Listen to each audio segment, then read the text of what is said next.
নমস্কার বন্ধুরা, পপু কিচেনে আপনাদের স্বাগত। আজকে আমি বানাবো চিংড়ি মাছ দিয়ে ওলের ডালনা। তার জন্য আমি এখানে কিছুটা ওল নুন দিয়ে সেদ্ধ করে রেখেছি। এখানে নিয়েছি 3টে ছোট পেঁয়াজ বাটা, এখানে আদা রসুন গ্রেট করা, তেজপাতা, গোটা গরম মশলা থেতো করা, নিয়েছি হাফ চামচ মতো চিনি, এখানে চিংড়ি মাছ নুন হলুদ দিয়ে আমি রেখেছি, সর্ষের তেল নিয়েছি, আর নিয়েছি এখানে লঙ্কা গুঁড়ো, হলুদ গুঁড়ো, জিরে গুঁড়ো আর ধনে গুঁড়ো 1 চামচ করে। আর এখানে নিয়েছি আমি গুঁড়ো গরম মশলা।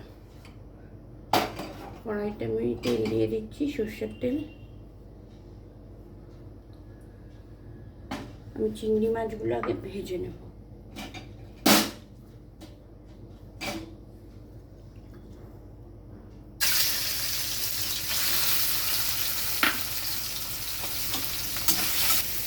চিংড়ি মাছগুলো ভাজা হয়ে গেছে, এবার আমি তুলে নিচ্ছি।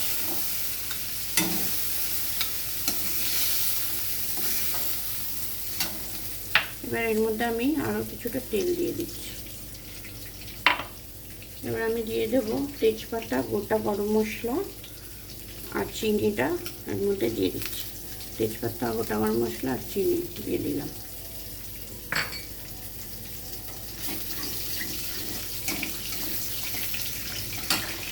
এবার আমি দিয়ে দিচ্ছি পেঁয়াজ বাটা। এবার আমি দিয়ে দিচ্ছি আদা আর রসুন। এবার আমি দিয়ে দেবো গুঁড়ো মশলাগুলো। গুঁড়ো মশলাগুলো দিয়ে দিলাম। এবার সামান্য জল দিচ্ছি, কষতে থাকবো।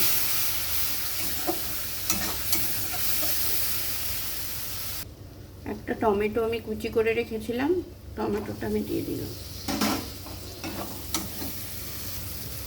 এবার আমি দিয়ে দেবো সেদ্ধ করে রাখা ওল।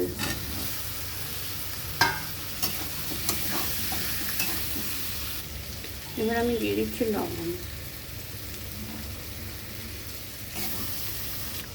এবার আমি কিছুটা জল দিয়ে দিচ্ছি।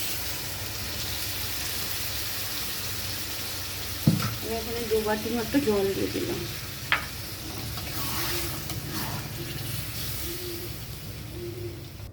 এবার আমি চিংড়ি মাছগুলো দিয়ে দিচ্ছি।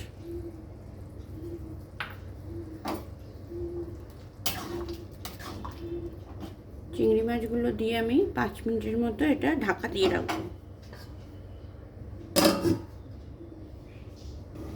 5 মিনিট হয়ে গেছে, আমি এবার ঢাকনাটা খুলে দেখছি।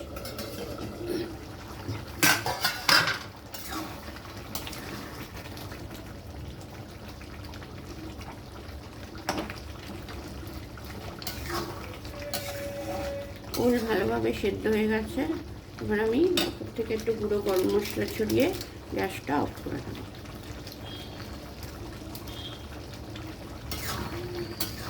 গ্যাসটা অফ করে আমি এটা নামিয়ে নেব। তৈরি হয়ে গেল চিংড়ি মাছ দিয়ে ওলের ডালনা। চিংড়ি মাছ দিয়ে ওলের ডালনা তৈরি হয়ে গেল।